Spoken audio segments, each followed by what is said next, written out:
This is the One Thing Podcast, and I'm your host, Dr. Adam Rindy.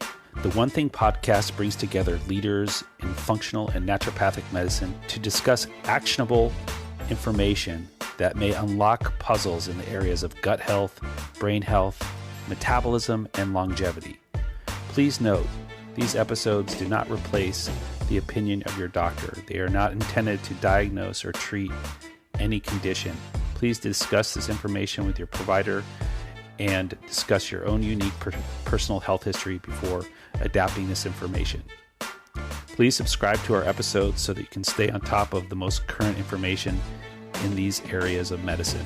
With so much talk about the gut microbiome and the role of gut bacteria in health and disease, we often forget that there are other organisms living in the gut, such as archaea, bacteriophages, helminths, viruses, and fungi.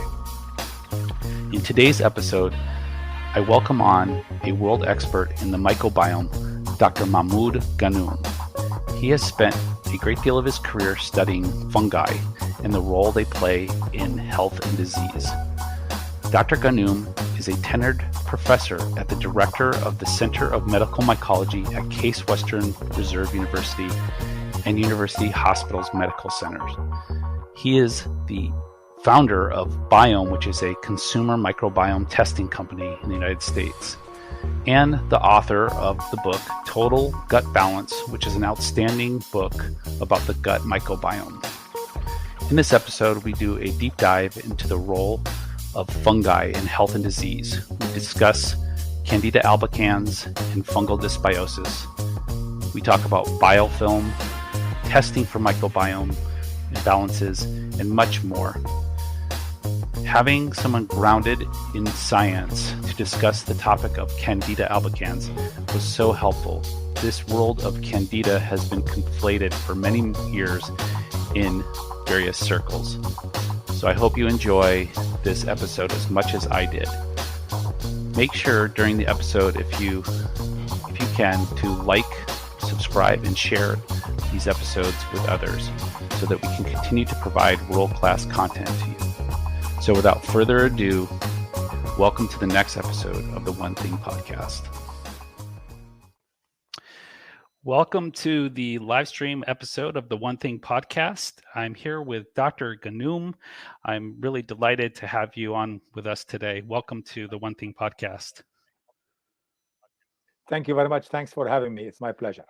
Yes. So we went through a lot of effort to make this happen. I really appreciate you working around schedules, and I know you're very busy. Thank you very much. These days, especially with what's going on with the COVID and other stuff, but it's really fun to be able to finally come and speak together. Great. So I'd like to just start off learning about like your typical day. Like what's your typical day look like? I know you're involved with a lot of things. I'd love to hear about that. Yeah, sure. I am an early riser, so I wake up in the morning around maybe 5:30. I take care of my dog, feed them, and this sort of thing, and then I go and exercise. I exercise daily about half an hour. And then once I do that, I have some breakfast, a coffee with my wife, and then go to work. Usually, the first thing I go, because I go early, I start dealing with the emails. And these days, they are more and more of them, which becoming challenging.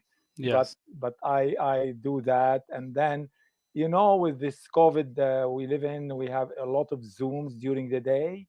And so I keep going like this till about 9:30, 10 o'clock. Then I go to I have two labs, one in the hospital and one at the Case Western Reserve University. So what I do, I go from university hospitals, go up the stairs to see my people in the team there.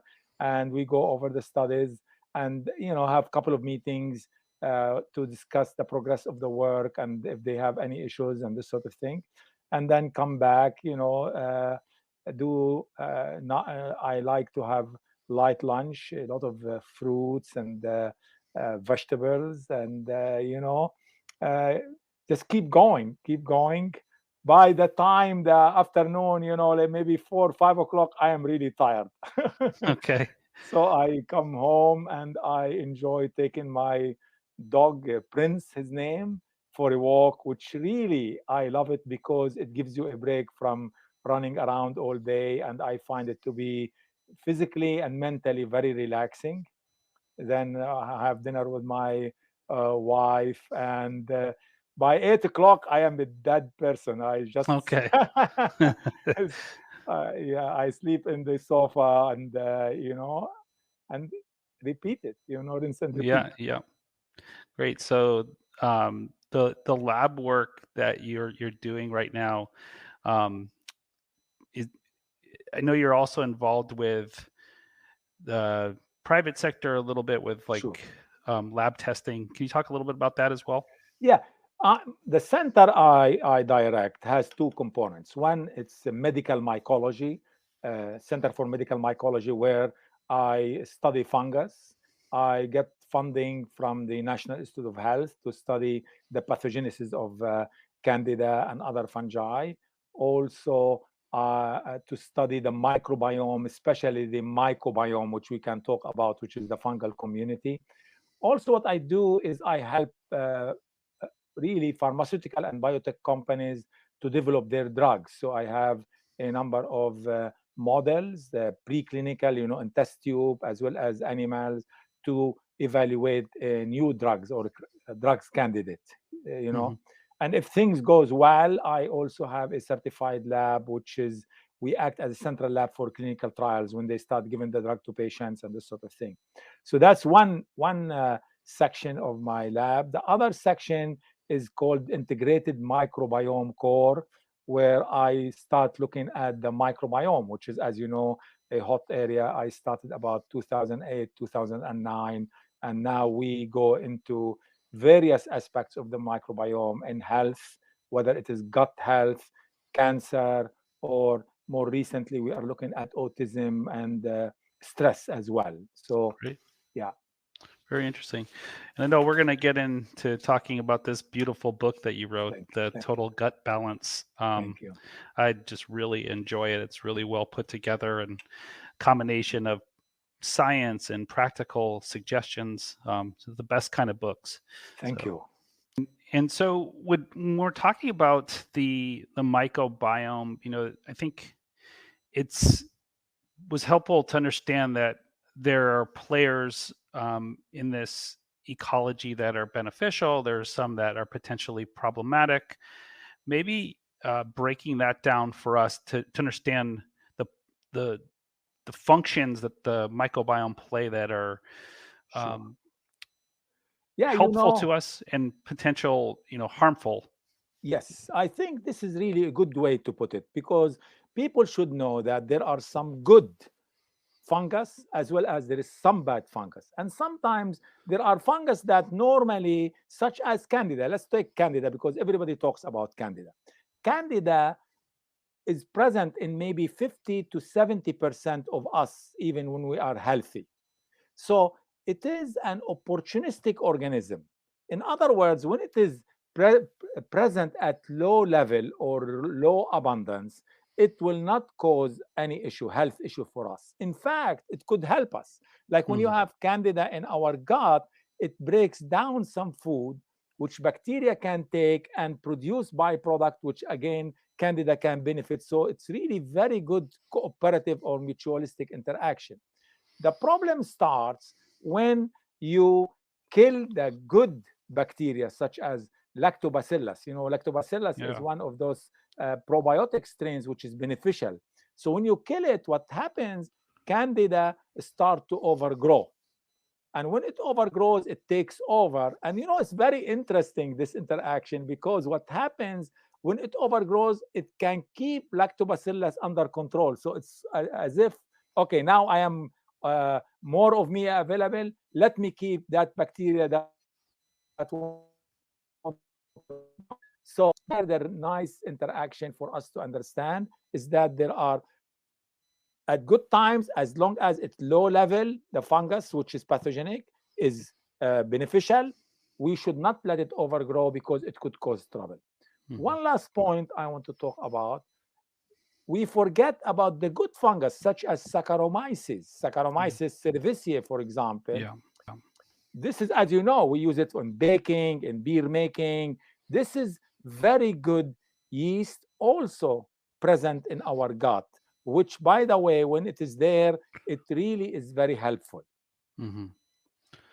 Yeah, and there's even we can talk about later, probiotic supplementation with yeast, such as Saccharomyces boulardii, Sure. uh, and so there's a good point you make in the book about the fact that a lot of the information around candidiasis and yeast dysbiosis has sort of been marred in pseudoscience, or in just sort of, well, if we don't know what to call it, let's call it Candida, kind of like thrown in as a um, almost like a catch-all diagnosis. Um, and I think it's really good of some of the things that you talk about in the book that really delineate where this is something really to hang your hat on. Can you kind of go into that? Yeah, sure. Like as you said, there was when I many years ago when I first came to the US, I went to a meeting and everybody is talking about the yeast connection. Right. Where people say anything you have, any health issues actually, whether it's gut, whether brain fog or whatever, they used to blame it on Candida. Okay, but in fact, it is not. This is not the case because, as I mentioned, Candida could be present. In fact, we have it in our mouth, in our gut. I can give you a laugh. When I was teaching undergraduates many years ago, I told them, listen, why don't we have a test? Take a swab and let's see how many of us have Candida. And it was more than 50% had Candida in their oral cavity, in the mouth. Yeah. Whereas if you think about it, if you become, let's say, HIV infected patients, AIDS Right. patients, they have their immunity is down. So then you have a problem with Candida. So it's very Right. important to differentiate between the two and put it into perspective. Right. Yeah. And when I was first introduced to Candida or Candida syndromes, back in 2002, 2003, we were actually working on an HIV clinic, in an HIV clinic, and that was before HIV really had better management. Most of the patients weren't doing so well, and yes, the first thing we would do is look in their mouth, and lo and behold, thrush, which is that oral candidiasis, was common, and we would spend a lot of time trying to get that under control. Yes.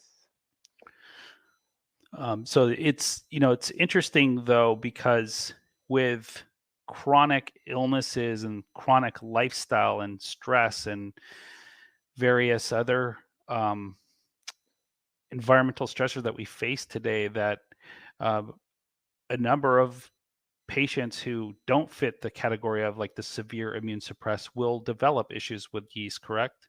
Yes, yes. And that's, as you can imagine, it's because of the dysbiosis or imbalance in our gut microbiome. If you have an imbalance, then you will start to develop uh, as yeast infection and other sorts of bacterial even dysbiosis, which could affect our immunity. And as you know, when our immunity is weakened, Candida could start to cause issues. Hmm. And that's why a lot of the time I remind people that Candida is an opportunistic organism. In other words, it takes the opportunity when we have uh, whether our immunity is down, whether you have a cancer, whether in transplant patients, for example, other fungi can come. So definitely this balance is very important and need to be controlled. Uh, but normally, as I mentioned, I really don't worry about Candida. Uh, and in the book, as you know, we gave some guidelines how we people to hopefully reduce the effect of or the increase in the abundance of Candida. Yep. Yep. Well, since you're a researcher, I would love to kind of have you take us on a journey to the mucosa of the gut. And like if we were in a lab looking under some type of imaging at an environment that um, has become overtaken with Candida Yeah. albicans, for example, um, what would the mucosa look like? Because it's use a lot of great analogies in the book, which I really love. Um, Thanks. I would just love to hear your Yeah. take on like standing in the mucosa and looking around in this environment. What will we see? Okay, that's really very interesting question because you are absolutely right. When Candida, let's look at Candida as we said, when it is not over abundant or not overgrown, it's fine. It will live like with other organisms like bacteria, and they work together, and if in fact they help each other, as I mentioned. So now, let's say now Candida started to increase. And I give you a good example.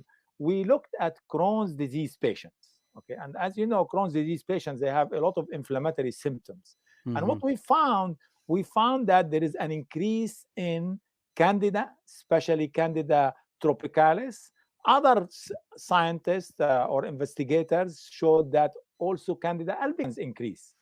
At the Hmm. same time, we saw that there is an increase of bacteria, E. coli and Serratia marcescens. These are two pathogenic bacteria, which means they cause disease. And what we found, because to come to your question, is for the first thing they do when they come together, they adhere or they stick to the epithelial lining, our coverage, the epithelial cell lines that cover, that basically really keep our gut intact and not perforated or leaky, for example. Okay, so they come there, they adhere. Once they adhere, they start to talk together and they start to form what we call a biofilm. Okay, the best example of a biofilm for people listening is really like the plaque in our teeth. The plaque in Yeah. our teeth are biofilms. Yeah. And as you know, what we do, we clean our teeth to get rid of it. Unfortunately, we cannot do the same for our gut. Right. So let's go back then to with respect to the imagery. Okay. So they stick there, they start to grow, and they start producing these carbohydrates or polysaccharides that it's like jello, it's like jello that covers them. And then as they cover them, they start to change their shape. Like Candida, instead of becoming like a yeast or like oval shape, it start to form what we call hyphae or like filaments, Hmm. little threads. And these threads, they come into our cell lining and they start to poke holes in it, start to invade it. And when this happens, then we start to have leaky gut and other issues associated with it. So to me, for people to imagine, look at as if you have a tent. Within this tent, there are all these microbes, bacteria and fungus working together, and they are covered by like jello. Okay. And that's where the jello is sitting on top of your gut lining. Hmm.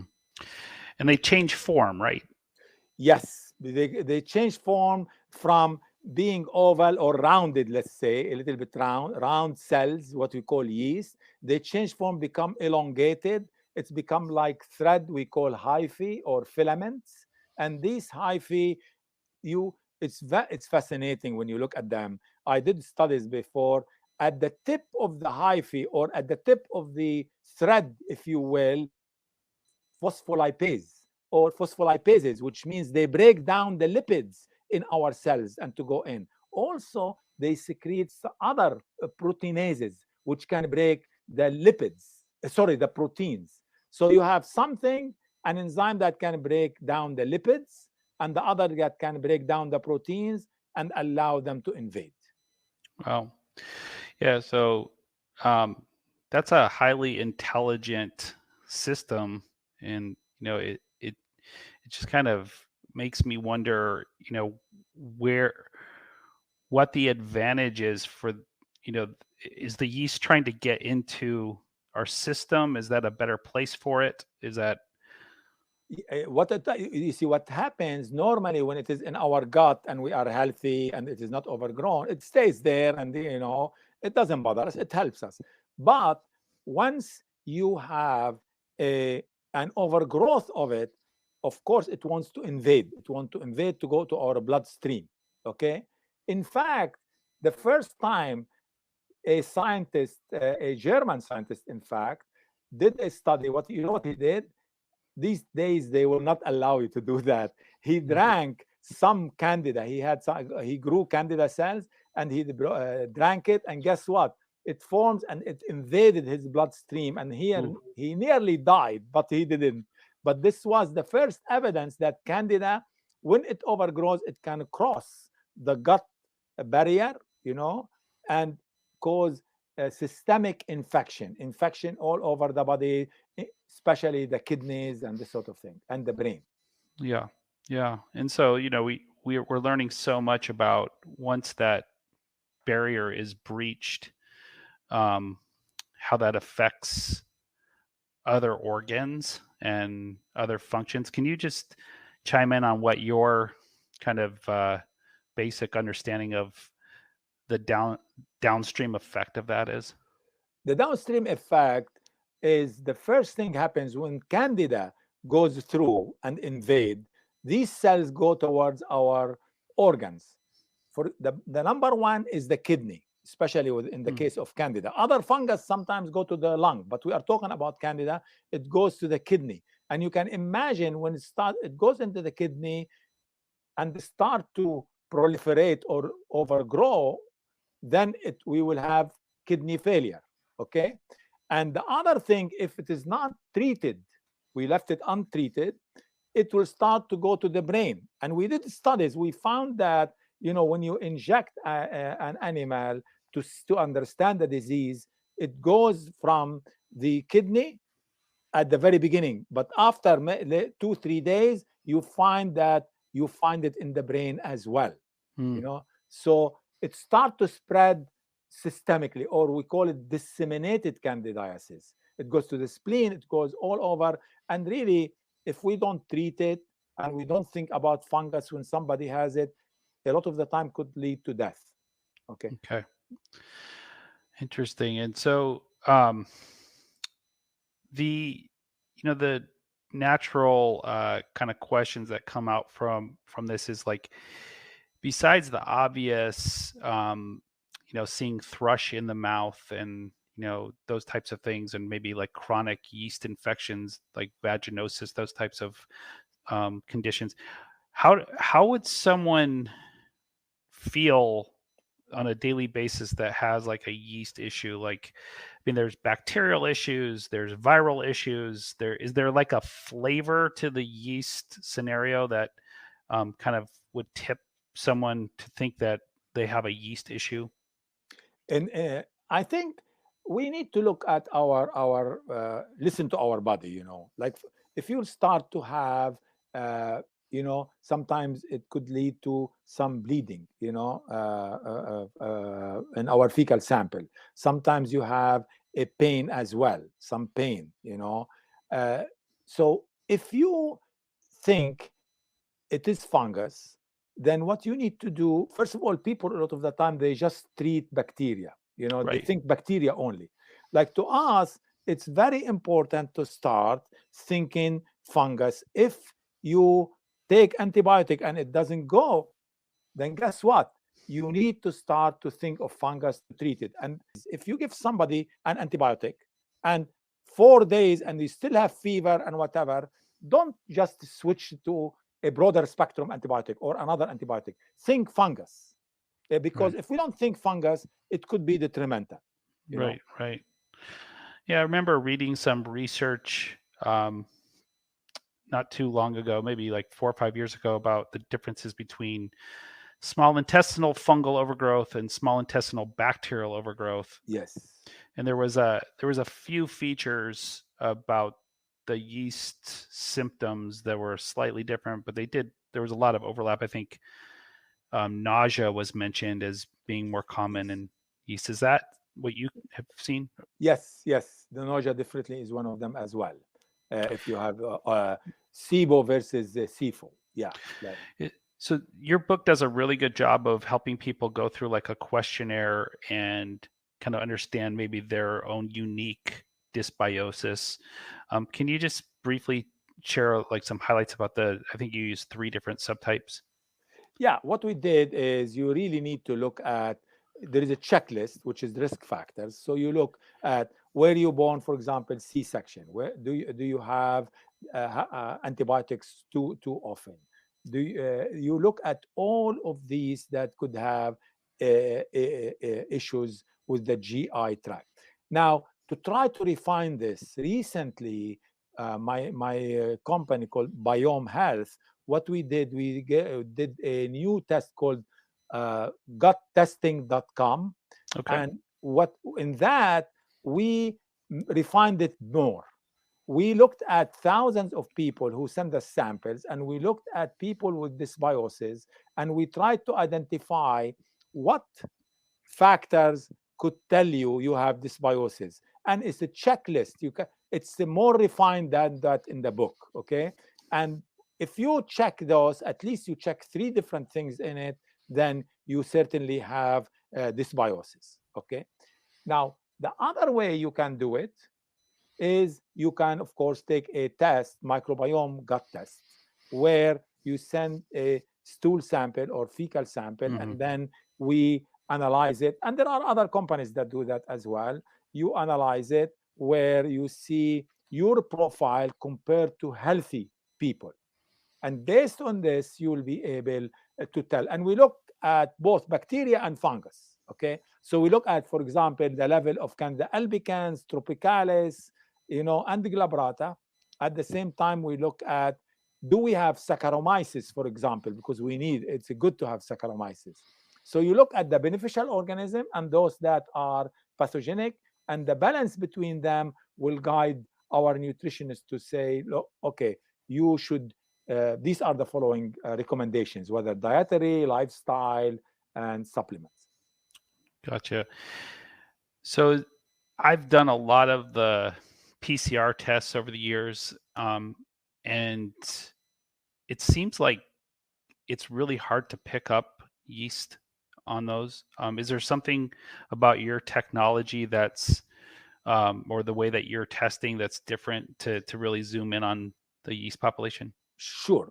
PCR, usually you do what you call quantitative PCR, which you have a probe specific for a given species. Because as you know, there are different species of Candida, Right. which we mentioned some. Whereas now the new technology, which next generation sequencing, what it does, it really looks at markers called ITS, internal transcribed sequence, where it can identify not only one Candida, but can identify all other species as well. So it is more sensitive than PCR. Okay. So that's the technology you're using, is kind of you said ITR? ITS. ITS. Okay. And it really, it takes the DNA of the microbes in your gut and then sequence using special primers that can detect different fungus. Okay. Yeah. That makes sense. Okay. And like the old test of like ONP cultures in comparison, those are highly specific, right? But not very sensitive. Exactly, not very sensitive. When you use the culture-based approach, mainly you can grow Candida and Saccharomyces, but you cannot grow everything else. Like even different species of Candida, it may not grow. So that's why the non-culture-based, which is DNA-based, is much more sensitive and much accurate. Okay, and then this world of metabolomics, where we're looking at the byproducts or the metabolites that yeast produce, and measuring those, is that something that is ready for prime time, or is that the future? I think this is really the future. I think this is a very important area because not only will we'll be able to detect whether somebody has disease or not, it's going to allow us also to understand how these fungus can cause the disease and what do they do, how they affect our immunity, how they do this. So to me, I think it's the next generation of these studies. And in fact, we started to do this. We looked at, it's very interesting. Remember, we talked about how we found Candida tropicalis, E. coli, and Hmm. Serratia. What we did, we looked at their metabolites, what small chemicals they secrete. And we looked at each one alone, and then we looked at them when they are together. And what we found, there are 199 sort of metabolites secreted. But we found when they are together, there are 7 of them are differentiated differently. Like it's really unique to the Hmm. fact that when they come together. So now we Interesting. are going after those because those will allow us to understand how the disease or the effect of candida in this. In fact, I have a grant from the National Institute of Health called RO1, which is investigator initiated grant to look at the interaction between bacteria and fungus, including the metabolites they secrete. So I hope Wow. I hope we Very can get interesting. something. Yeah, this is the future. Wow. Yeah. It's always been my understanding that one of the metabolites is like an aldehyde or has kind of like a Yeah. alcohol like effect. Um, Especially when you start removing yeast, people can feel really sick. Um, Yes.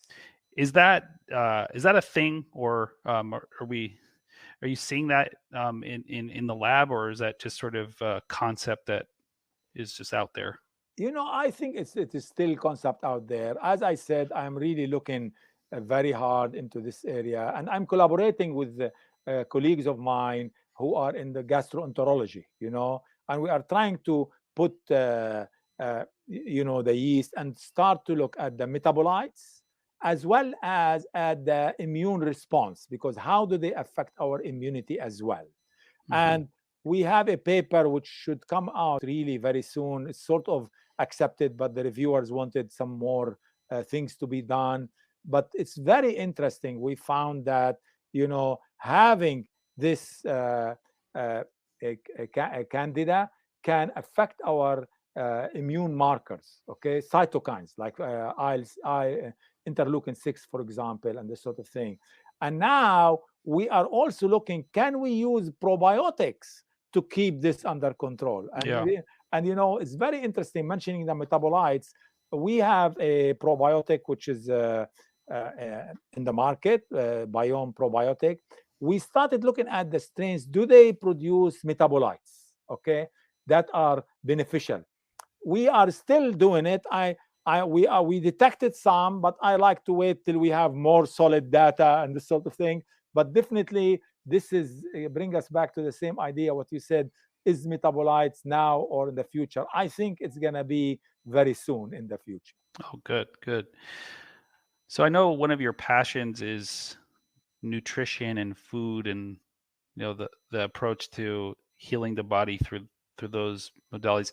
First of all, I'd like to just kind of hear where that came from, like in you, and like what drew you to the world of nutrition and kind of food as a medicinal approach. And then I just love to hear some highlights about your general philosophy about nutrition as it approaches yeast dysbiosis. Yeah.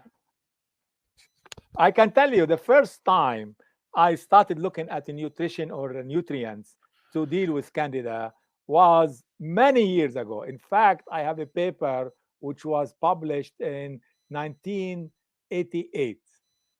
What happens, a friend of mine at the department where I was working, teaching microbiology, he every morning he comes and tell me, he knew I work in Candida, of course. He said, you have to study garlic.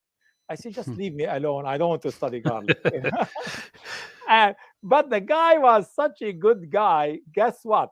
I started working on, okay, will garlic affect candida? And in fact, I published 3 papers after that on the effect of candida, sorry, effect of garlic, which, as you know, called Allium sativum, on candida. And it was really fascinating study. We showed that it it affects the uh, ultrastructure, the morphology of the cell. You know how the cell is yeast or Hmm. hyphae? Hmm. It breaks it down. It starts causing the cell to collapse and die. And then when we looked chemically into that, we saw that it affects the lipids in in the cells of candida, as well as the proteins in the cells of Mm. candida, and that's how it kills it. So that was my first encounter with the diet. Yeah. You know, and of course, after I did my work in Crohn's disease in 2016, people start reaching out to me and uh, asking, so what can we do about it? And that's where my son Afif, he told me, Dad, we have to make a company to understand this. And really, we went full throttle to try to understand how candida is affected by diet and this sort of thing. And that's what really culminated in the book, as you say, Total Gut Balance. Wonderful. Yeah, and I was introduced to your book from a Crohn's disease patient, and I don't think a lot of people really understand the Crohn's yeast connection. But I mean, even there's certain diagnostic tests that are used in Crohn's to look at certain antibodies to yeast. Correct? Yes, yes, which is like it's really was developed based on Saccharomyces, but yes, they use it. P. osca. Yeah, yeah, exactly, exactly. And what they do really now in our study in the Crohn's disease, we found that people with a high elevated level of the ASCA, whereas uh, the normal did not. So there is definitely a correlation in that. I see. Great. And so, oh, that's interesting. You know, and so your son is involved now with helping. Um, With the company, yes, yes. Wonderful, Eh, wonderful. it's fun, to have a. I never thought I'll work with my son. Yeah. He's a lawyer, but honestly, it's fun. And sometimes uh, we I shout at him. you know, he said, "Dad, leave me alone." So we have good fun. We have good fun. That's wonderful. Yeah. So, moving forward with your company, just I would love to kind of hear more about like how what you're up to. You talked a little bit about the Yeah. metabolites.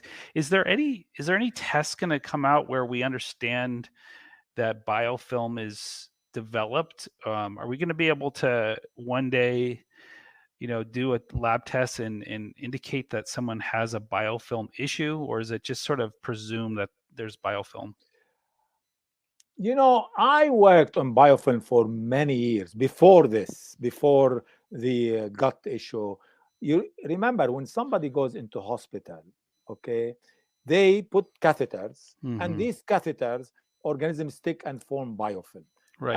And to come back to your question, is there a test? We tried to look at certain proteins which are specific to the biofilms, so that we can use them for detection. You know, and honestly, we were unable to do it, and many people could not do it. Like, it's very difficult to identify it and image it, because you need biopsy, you need stuff which is not possible at all. So it's not as easy to do a test to tell you whether you have a biofilm or not, uh, Yeah.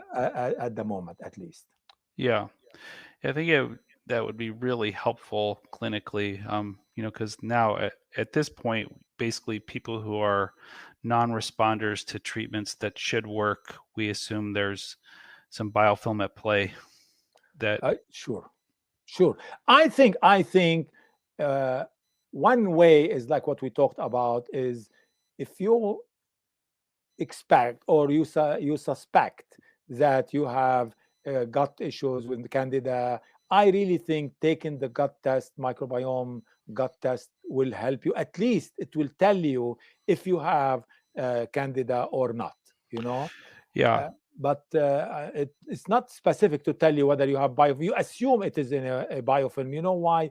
Because these organisms are in our gut and they are not free floating. It's not like in the lab, you know. Right. Yeah, that's I mean, I'm kind of getting into sort of the minutia of this, and I apologize, but this is a topic Oh, that I'm very passionate about. But I've always wondered if, we're not able to pick up on Candida or other organisms on some of the lab tests because they are ducking out in biofilm, and that's kind of why they evade testing. this is really very, very important area. And for years, even now, we have diagnostic tests that does not show you, even though we know from biopsies or that it is there. Okay. So to me, we have some tests which are like, for example, beta D glucan test. Beta D glucan test is a good test that could complement the culture testing. Okay. So I think, and that's you take a sample of blood, you measure it. If you see this beta D glucan, then the chance of you having the candida is high. So Yeah. we are getting better in this area, but it's not perfect, you know. Right. Right. Wonderful. Well, I'd love to hear more about ways people can learn from you and learn um, what you're up to. Are you doing any programs or any kind of education along with the book that you wrote? Yes, I'm starting to get, I prepared actually some continued education presentations to educate people about the microbiome and how its effect, give you over a few overview of the effect on inflammation, leaky gut, and this sort of things. And also, what I'm trying to do is writing an article demystifying the microbiome, and Hmm. publishing it. I recently published an article which you heard about microbiome-based approach to really managing depression during COVID. So Hmm. I'm trying to be all the time to be publish, so that people know. And we also have at Biome Health there is a microbiome report where we have podcasts. Andrea, who runs that, she meets different people to try to educate people about our gut and this sort of thing. Also, Biome Health, we have a lot of information now to help people understand with their gut. Wonderful. So yeah. Okay. Well, in closing, is there any sort of parting words that you could maybe share to like a clinician that's listening to this or a patient that might be struggling with thinking they might be dealing with a candida or a fungal or microbiome issue? I really think it's very important for clinicians to start expanding their knowledge in this area, because it is very clear based on really huge number of peer-reviewed articles that the microbiome play a role in this business. It is very complex situation, so I really encourage them to learn this, because I believe by understanding the microbiome and the possibility of dysbiosis is there, microbiome could be a new tool to help their patient. Okay, so with respect to the people, I am a great believer in you need to listen to your body. Try to follow few things which gonna help you if you have gut issues. Number one, diet is very, very important. Please follow the diet that is healthy. Try to cut, as we mentioned, sugar. Try not to eat processed food, packaged food with a lot of sweeteners, for example. Not very good. Try to, in addition to, eat some fibers, eat some cruciferous fruit, vegetables. And finally, I really think you need to also look at lifestyle. it will be very important to start to do a bit of exercise. You don't have to kill yourself. Moderation is the way to go. So exercise, try to reduce stress. And I mean, it's easier said than done these days, but try to do some meditation, try to do yoga, go out for hikes, because stress, even if you eat the best food, guess what? You still can have microbiome imbalance. And finally, if you can also help yourself by having a little bit better sleep, that will be really fantastic. But all in all, talk to your loved ones, talk to people, share your issues, because it's always will be helpful. And I wish you all the very best. Wonderful. Thank you so much for your time, Dr. Ghannoum. This was really enlightening. A lot of really good information came out of it. Thank you very much, and really appreciate the fact that you have me, and have a great day. You're welcome. Thank you. Bye-bye. Bye. Thank you so much for tuning in to this week's episode of the One Thing Podcast. Please share these episodes with your friends, loved ones, colleagues, patients, healthcare providers, anyone who you feel might benefit from hearing these informative interviews. We tend to learn best from people sharing things with us. That's often the first time it's introduced. So don't hesitate if the content of these episodes reminded you of someone that might benefit from it. Forward the episode to them, and I'm sure they'll either appreciate it or be appreciative that you've thought of them. So once again, we'll look forward to seeing you next episode on the One Thing Podcast. And again, much appreciation for you being here with me.